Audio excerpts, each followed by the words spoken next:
नमस्कार। आज का जो विषय है हमारा बहुत मजेदार है और कहना चाहिए आजकल वर्तमान में गर्मी भी पड़ रही है, तो गर्मी के साथ यानी कि उष्मा। आज का टॉपिक भी बिल्कुल उष्मा जैसा ही है। सूरज हमें उष्मा दे रहा है, हालांकि सूरज हमसे दूर है। मजे की बात है कि जब पृथ्वी से सूरज दूर होता है तो तब गर्मी ज्यादा देता है, क्योंकि वो सीधी रेखाएं पड़ती हैं। और जब नजदीक होता है लेकिन उसकी रेखाएं तिरछी हो जाती हैं तो वो ठंड देता है, यानी कि सर्दियों के मौसम में सूरज नजदीक होता है और गर्मियों के मौसम में दूर होता है। चलिए इन सब चीजों के साथ में पहला चैप्टर शुरू करते हैं, पार्ट 4 शुरू करते हैं, जिसका नाम है उष्मा। उष्मा में हमें क्या करना है, हमें उष्मा को बाद में हम इस टॉपिक को ले लेंगे।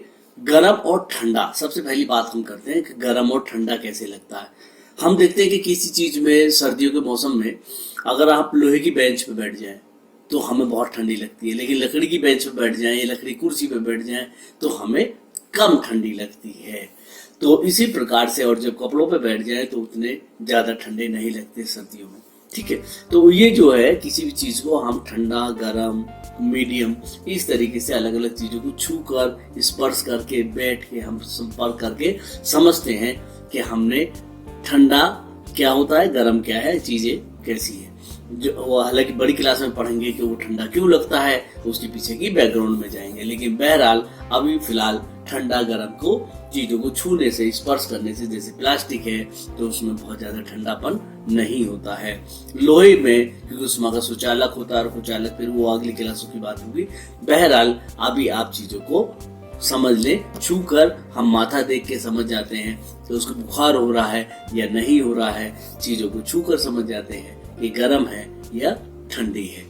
ठीक है, तो इस प्रकार से हम इसको समझ जाते हैं। अगली बात आती है तीसरी,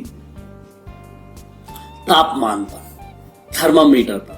आजकल देख रहे हैं आप कि उसमें आजकल जो कोरोना का जो टेस्टिंग होती है तो स्टेशन पर एक बंदूक सी लेकर खड़ा रहता है और वो माथे पे लगाता है यहाँ के दूर से, और लगा के उसका तापमान नापता है। इसका मतलब ये है कि वो भी एक प्रकार का थर्मामीटर ही है।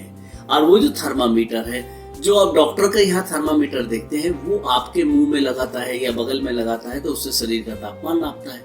लेकिन बिना छुए, क्योंकि कोरोना की बीमारी है तो बिना छुए आपको इस तरह से जो गन दिखाता है, उससे आप समझ सकते हैं कि वो थर्मामीटर से ही वो तापमान नाप रहा होता है। तो इसलिए हर एक को थर्मामीटर या तो अपने पास रखे कि जितना टेम्परेचर है चेक हो गया वो बता दे, लेकिन छूना नहीं है, इसलिए हमें दूर से ही उसको थर्मामीटर से नापना है। तो इसीलिए उसको तापमान को नापते हैं। इंसान का जो शरीर का जो तापमान होता है वो कितना होता है, 37 डिग्री होता है। तो इस प्रकार से उसे किस में नापते हैं, डिग्री सेल्सियस में। ये देख रहे हैं ना, डिग्री सेल्सियस, ये डिग्री सेल्सियस में हम इसको नापते हैं। चलिए, तो उसके बाद आते हैं, अब हम अगली स्लाइड पे चलते हैं। अगली बात करते हैं प्रयोगशाला का। हाँ, एक तापमान तो हो गया जो शरीर का तापमान होता है। दूसरा तापमान नापने का, क्योंकि उष्मा को नापना है, एक वातावरण जैसे रूम है, रूम का टेम्परेचर होता है। तो रूम में जो टेम्परेचर होता है वो 10 डिग्री से 110 डिग्री तक का होता है। अब वो क्योंकि 37 डिग्री क्योंकि इंसान का शरीर का होता है तो सामान्य रूप से वो उसी तरीके से होता है।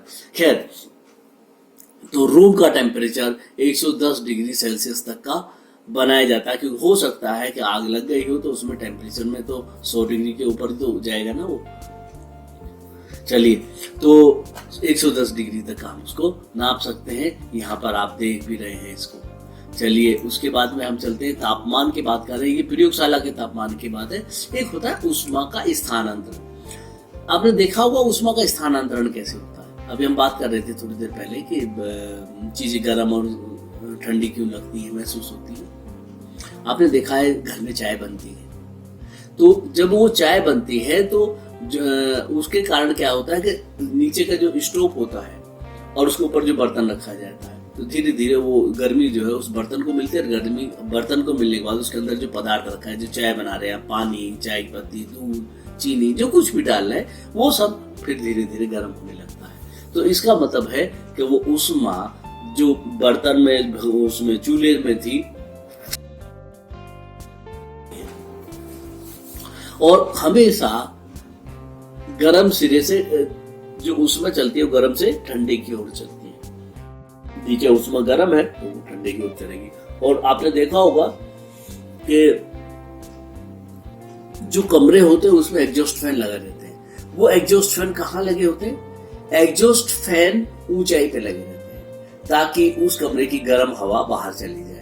नीचे कोई आग लगी, कोई धुआं हुआ, सब उठ के ऊपर जाएगा और ऊपर जाने के बाद में वो फिर बाहर निकल जाएगा। अगर हम वो जंगले नीचे बनाएंगे तो धुआं ऊपर अटका रहेगा तो बाहर नहीं जा पाएगा। इसलिए नीचे गर्म चीजें उठ के ऊपर चली जाती हैं। तो गैस की बात कर रहे हैं हम यहाँ पर, और खासतौर से उष्मा भी गर्म से ठंडे की ओर जाती है। अगली बात इसमें लिखिए, जो पदार्थ अपने से होकर उष्मा को आसानी से जाने देते हैं उन्हें उष्मा का चालक कहते हैं। जो पदार्थ आसानी से जाने दें अपनी उष्मा को तो चालक कहते हैं। आपने देखो को भगोने का, अभी जो उष्मा और कुचालक की बात कर रहे थे पहले, भगोने में जब फ्राई पैन होता है ना जिसमें चाय आप बनाते हैं, तो उसमें एक प्लास्टिक का डंडा लगा रहता है। अगर उसे आप हटा दें और जब चाय बनाए तो उसे क्या हाथ से पकड़ के उठा लेंगे? नहीं ना, वो उसका उष्मा का सुचालक होता है। और जैसे हम हाथ लगाएंगे तो हमारा हाथ जल जाएगा। तो फिर हम क्या करते हैं, कपड़ा लेते हैं, और कपड़ा नहीं है, अगर उसमें प्लास्टिक का वो नहीं लगा है कवर, तो हम फिर कोई ना कोई कपड़ा वगैरह से उसे चिमटे से दूर से पकड़ के वो करते हैं, उठाते हैं, उपयोग करते हैं।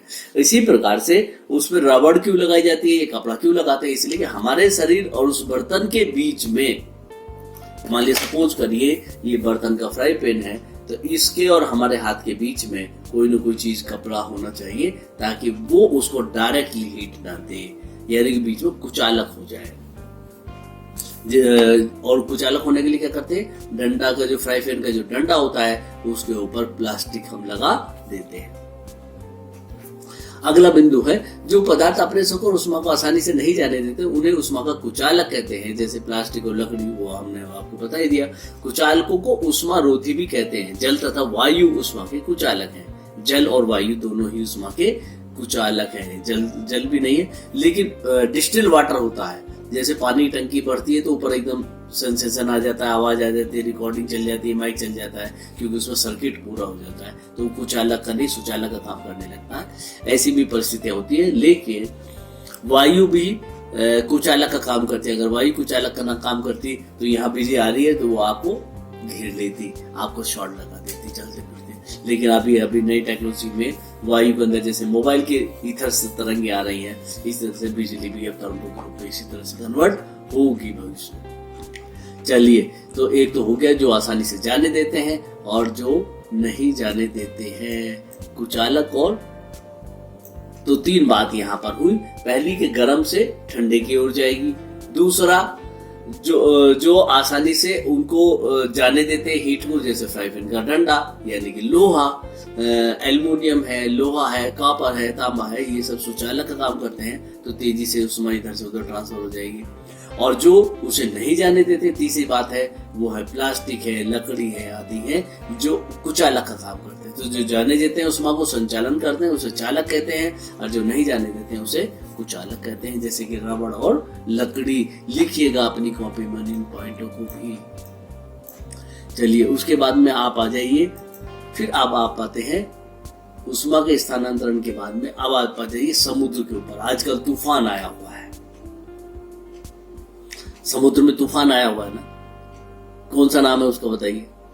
अम्फान। चलिए, उसकी वीडियो देखिएगा, मैं लिंक भेजूंगा उसका, कि तूफान कैसे आते हैं और तूफानों के नाम कैसे रखे जाते हैं। वो भी मैं आपको एक वीडियो के लिंक के साथ में मैं आपको साथ में बाद में आज लिंक दे दूंगा उसका, कि तूफान को भी कैसे रखा जाता है। यहाँ पर लेकिन तूफान की बात नहीं हो रही, यहाँ हो रही है गर्मी की बात। अगर आप देखें, समुद्र से जो वायु जाती है तो समुद्र से ठंडी हवा आती है, और जो जमीन से वायु समुद्र की ओर जाती है वो गर्म हवा आती है। तो गर्म हवा हमेशा ठंड की ओर जाती रहती है। तो इस तरह से ठंडा और गर्म चलता रहता है, ये सर्किल घूमता रहता है। ठंडी ऊपर जाती है, फिर गर्म इधर जाती है, फिर ऊपर गर्म होती है, फिर ठंडी होती है। तो समुद्र से भाप बन के उड़ती है और वो जमीन पे जाती है तो बारिश पड़ती है, फिर उसके बाद ठंडी हवा के साथ में गर्म होते हैं, वो गर्म हवा वापस फिर समुद्र में। तो इस तरीके से रोटेशन चलता रहता है, जैसा कि इस चित्र में भी आपको दिखाया गया है।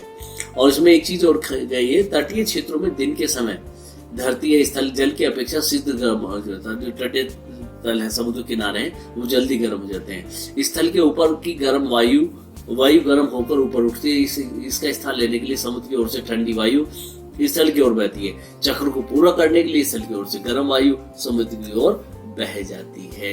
तो ये पूरा चक्र भी चलता रहता है। समुद्र की ओर से आने वाली वायु को समुद्र समीर कहते हैं। अब समीर कह दीजिए, वो अपनी भाषा में समीर का मतलब धीरे धीरे बहने वाली मस्त हवा। देखिए मस्त नहीं होती गर्म हवा, बहुत खतरनाक होती है। रात्रि में प्रकरण ठीक विपरीत हो जाता है। समुद्र का स्थल की अपेक्षा ठंडा हो जाता है, इसलिए थल यानी कि जमीन की ओर से ठंडी वायु समुद्र की ओर बहती है। ये थल समीर कहलाता है। चलिए, तो ये भी आपको बता दिया गया है और वो वीडियो भी आप देख लीजिएगा जिसमें हम लोग बात कर रहे थे। अगले चैप्टर की बात करें सर्दियों और गर्मियों में हमारे पहनने के वस्त्रों के जो प्रकार होते हैं वो कैसे होते हैं। ये ऊष्मा के कारण ही सब बताया जा रहा है। आप जानते हैं गर्मियों में हम हल्के रंग के वस्त्रों और सर्दियों में हम गहरे रंग के वस्त्रों को पहनना पसंद करते हैं। सर्दियों में गहरे क्यों पसंद करते हैं? इसलिए कि जो धूप आती है, जैसे गहरा का मतलब ये काला रंग सर्दियों में जितना ज्यादा पहनेंगे वो हीट को ऑब्जर्व करेगा, और जो व्हाइट पहनेंगे वो हीट को रिफ्लेक्ट करेगा। तो हमेशा याद रखिए कि सर्दियों में गहरे रंग, डार्क रंग पहनिए ताकि वो हीट को एब्जॉर्व करे, सोख ले, आपके शरीर को गर्म बनाए रखने के लिए। और गर्मियों में क्या करना चाहिए? शीशे का भी यही करना चाहिए हमें। जो खिड़कियों के शीशे हैं गर्मियों में व्हाइट कर दीजिए ताकि वो लाइट वापस रिफ्लेक्ट हो जाए, और सर्दियों में ब्लैक कर दीजिए ताकि वो घर के अंदर को, घर की गर्मी को बनाए रखे। तो इस प्रकार से गहरे और डार्क का ये मिश्रण है, और आज के चैप्टर में यही सारी चीजें आपको दी गई है। पीडीएफ फाइल में मैंने आपको जो है वो कर दिया है, आप उसको भी उसके सवालों को आप हल कर दीजिए, और जो बातें समझ में नहीं आ रही है वो आप मेरे से पूछ सकते हैं। साथ ही आप इसको कॉपी पर भी करते जाइए। मैं देख रहा हूँ कि कॉपी यार को दिखाता नहीं है मुझे, प्लीज दिखा दिया करो कॉपी भी, है ना। व्हाट्सएप पे फोटो खींच के दिखा दिया करो, तो मुझे लगेगा कि आप काम कर रहे हो। ठीक है, तो बहुत जरूरी है आपका ये भी होना। मेरी फोटो तो आप देखते रहते हो, कभी कभी अपना नाम और अपनी फोटो भी भेज दिया करो ताकि मैं को रिलेट कर लूँ, अच्छा ये वाला बच्चा वो है। ठीक है, तो अपना नाम और अपना फोटो भी अपने व्हाट्सएप ग्रुप पर भेज दिया करो। ठीक है, ओके, थैंक यू।